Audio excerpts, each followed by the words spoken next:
Please okay जी और फेंके ऊपर welcome to Pakistan that's great I wish Singapore would give me this welcome.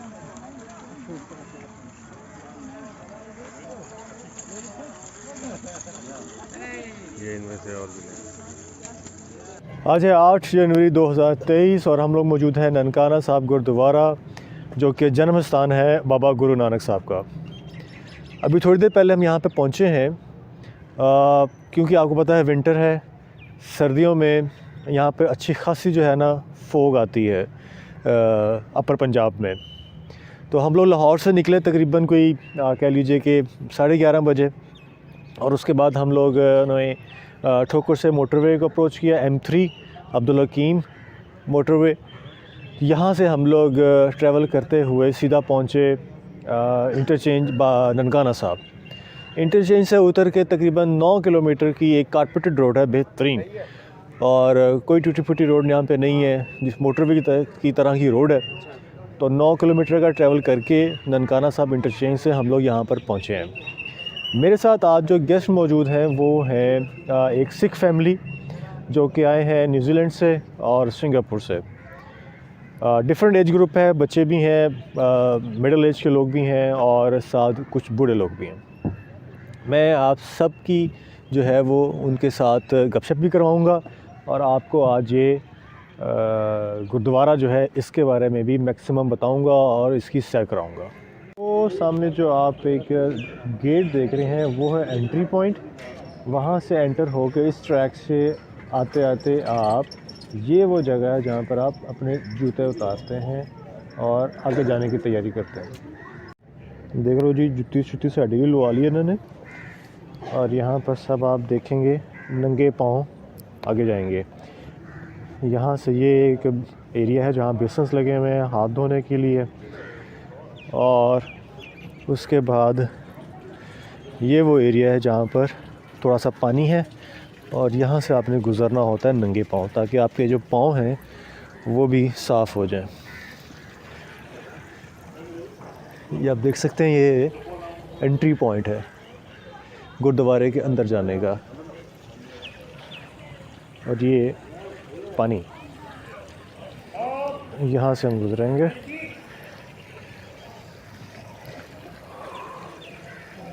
सर्दियाँ ऊपर से ठंडा पानी गर्म ही कर लेते।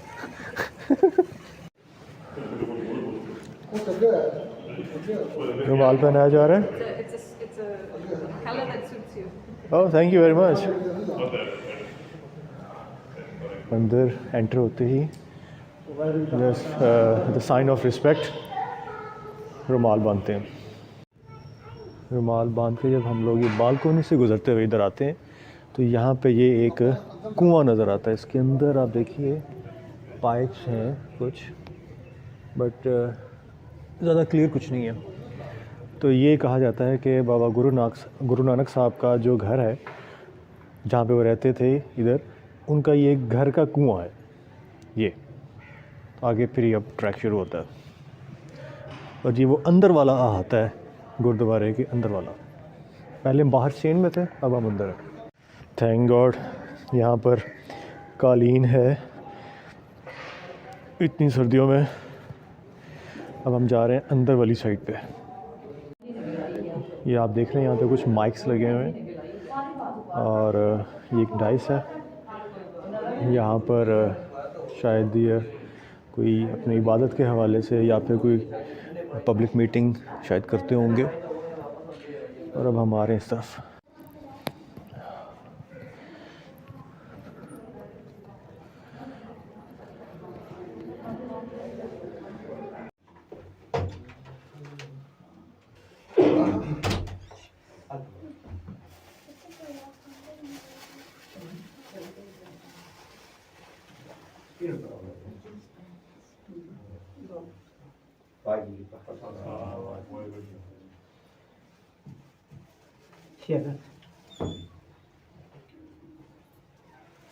Das so krass, wenn du rauchen am Boden stehen, da rauchen der Kerl.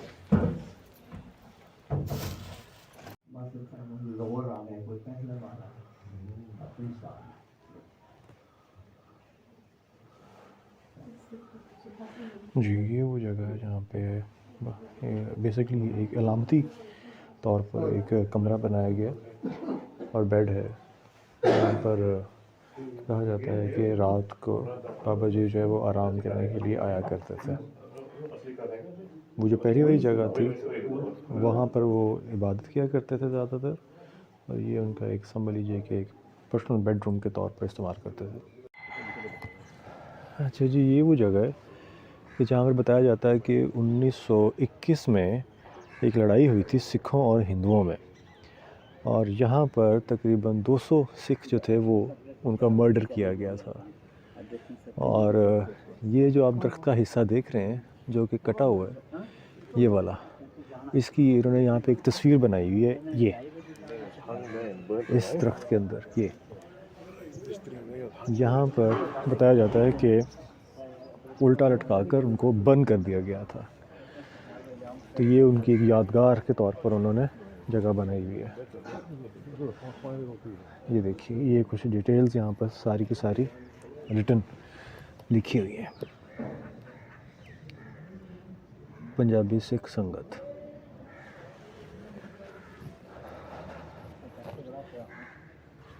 ये बिल्कुल जो अभी कमरा हमने देखा था बाबा जी का जो रात के लिए उनके आराम के लिए था, वहाँ से जब बाहर निकलते हैं तो बाएं हाथ सहन के अंदर ये दरख्त आपको नज़र आता है। अब हम आगे जा रहे हैं और पता करते हैं कि यहाँ पर क्या है। अच्छा जी ये वो जगह है कि जहाँ पर वो जो 200 सिख थे उनको यहाँ पे उनकी जो आखिरी रसूमात होती हैं वो यहाँ पर अदा की गई थी। उन्हीं 200 जो सिख लोग जो वहाँ पे उनके बगौल जो शहीद हुए थे हिंदुओं के हाथों। तो ये आप देख सकते हैं कि ये वो जगह है कि जहाँ पर उनकी आखिरी रसूमात अदा की गई थी, और वो सामने वो जगह जहाँ पर ये हादसा पेश आया था, वो सामने जो दरख्त आप देख रहे हैं वहाँ पर। ये बहुत बड़ा करीब सहन है और बहुत ही नीट एंड क्लीन साफ़ सुथरा है, और बेशुमार यहाँ पे मैं कमरे देख रहा हूँ। ये शायद जिस तरह पंजा साहब गुरुद्वारा है हसन अब्दाल में, उसी तरह का एक मॉडल है कि शायद यहाँ पर कोई भी सिख जो बाहर से आता है वो आराम से रह सके, और उसके खाने पीने का बंदोबस्त तो ज़ाहिर है कि हर गुरुद्वारे में खुला होता है। यहाँ पे जो खिदमतगार लोग हैं उन्होंने बताया कि यहाँ पर तकरीबन 600 कमरे हैं। 600 कमरे कमोबेश यहाँ पर मौजूद हैं जो कि उन सिख लोगों के लिए हैं जो मुल्क से बाहर से आते हैं, जो यहाँ पर रहना चाहते हैं, जितना दिन चाहें वो यहाँ पर रहें। उनका खाना पीना सब यहाँ पे जो है गुरुद्वारे की तरफ से होता है। और इसके अलावा यहाँ जब इंडिया से जब एक ग्रुप्स आते हैं सिख लोगों के इबादत के लिए, तो वो भी यहाँ पर ही क़याम करते हैं, और वो बड़ी अच्छी खासी तादाद में होते हैं, वो इकट्ठे ही आते हैं, जिनमें से 3 दिन यहाँ पर ननकाना साहब, 3 दिन आगे पंजा साहब, हसन अब्दाल, उधर ये लोग स्टे करते हैं। यहाँ पे पता चला है कि ये जो आप रेनोवेशन देख रहे हैं और यहाँ की जो खूबसूरती देख रहे हैं और जो मैनेजमेंट देख रहे हैं, वो साफ़ नज़र आ रही है कि ये वेरी वेल मैनेज्ड गुरुद्वारा है। नीट एंड क्लीन है, साफ़ सुथरा है और बहुत ही खूबसूरत है। कैमरे की आंख में शायद आपको इतना ही क्लियर नज़र ना आ रहा हो, एक तो वैसे ही स्मोग और फोग है यहाँ पर, इतना क्लैरिटी नहीं है, लेकिन नेकेड आई से अगर आप ये देखें तो ये बहुत खूबसूरत है, बहुत साफ़ सुथरा है। हालांकि वाइट कलर की ये जो जितनी भी रेनोवेशन हुई है, पेंट हुआ है, इसको मेंटेन रखना ये बहुत मुश्किल है। तो लेकिन उसके बावजूद इन्होंने बहुत ही इसको साफ़ सुथरा रखा हुआ है। तो पता चला है कि ये आज से तकरीबन 15 साल पहले ये सारे इक़दाम उठाए गए। यहाँ पर एक कमेटी बनाई गई जो सिख जो कम्युनिटी है उनकी अपनी कमेटी थी, जिसमें ज़्यादा मोस्टली सिख लोग जो है वो शामिल हुए और उन्होंने अपनी कमेटी बना ली। इससे पहले ये सारा का सारा जो इंतज़ाम था ये गवर्नमेंट ऑफ आप कह लीजिए पंजाब या पाकिस्तान के अंडर था, अभी भी उन्हीं के अंडर है। लेकिन अब जो कुछ भी यहाँ पे होता है वो सिख कम्युनिटी जो है वो खुद कम्युनिटी जो है वो खुद ही सारा कुछ अरेंज करती है। तो 15 साल से ये चीज़ें बड़ी यही ऑर्गेनाइज वे में इन्होंने कर ली हैं। इनको जो चीज़ चाहिए होती है गवर्नमेंट से, ये लोग कमेटी के थ्रू उस चीज़ को निगोशिएट करके और चीज़ें आगे पहुंचा देते हैं। अब हम जा रहे हैं आगे लंगर खाने की तरफ। जी ये वो सहन था जहाँ पर वो सारी यादगारें हैं, और यहाँ से एंटर होकर हम लोग इस दरवाज़े की तरफ आते हैं। ये दरवाज़ा निकलता है सीधा लंगर खाने की तरफ। So let's go. ये है जी लंगर खाना।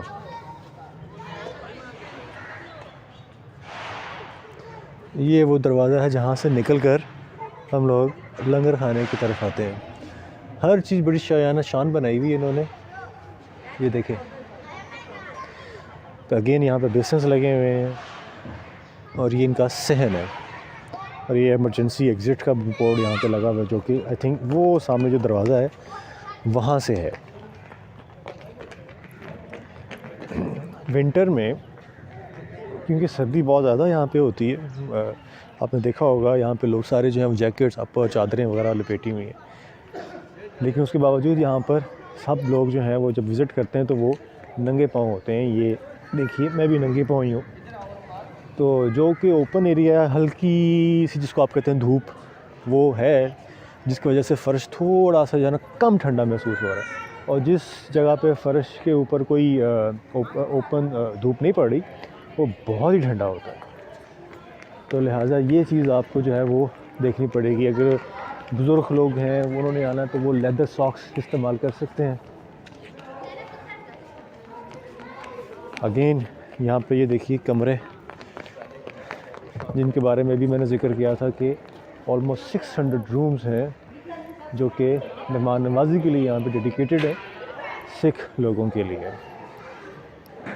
वो देखिए सामने आपको देगों के लिए बर्नर्स चलते हुए नज़र आ रहे होंगे, बड़े बड़े बरामदे के अंदर।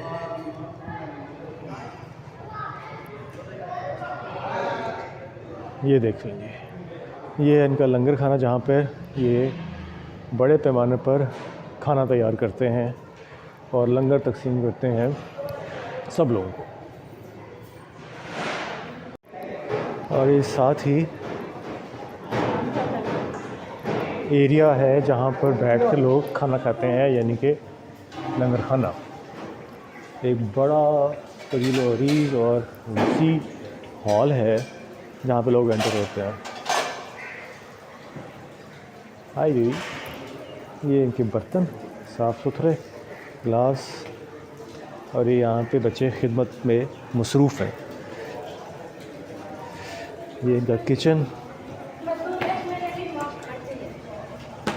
वॉशिंग एरिया, और ये है सारा इनका लंगर खाना। इधर लोग बैठकर खाना खा रहे हैं।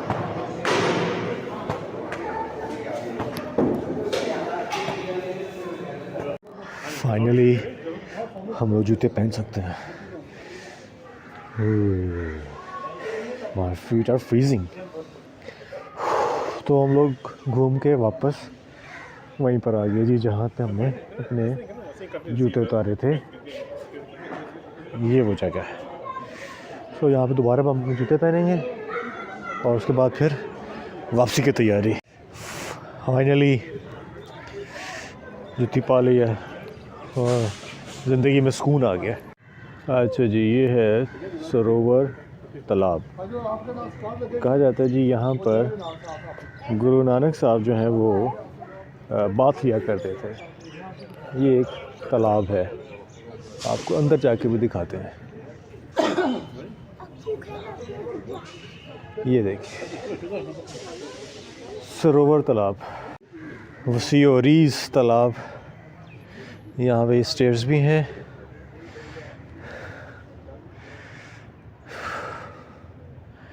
आई डोंट नो कि यहाँ पर अभी भी लोग जो है वो बात लेते हैं कि नहीं लेते। So hour one of respected guest, Mr. Balbir Singh, came from Singapore.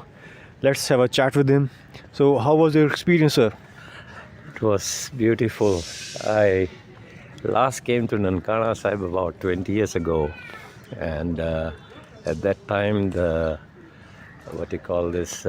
complex hadn't been reconstructed. Only the Guruji's home where he was born the palki was there, and there was a room there. And then there was all the flooring had been torn down. There were some walls, and they rebuilt the whole structure. And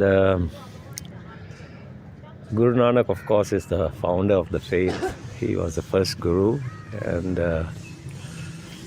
being his birthplace, it was a great experience, joyous experience to visit. Well, thank you very much. Thank you very much.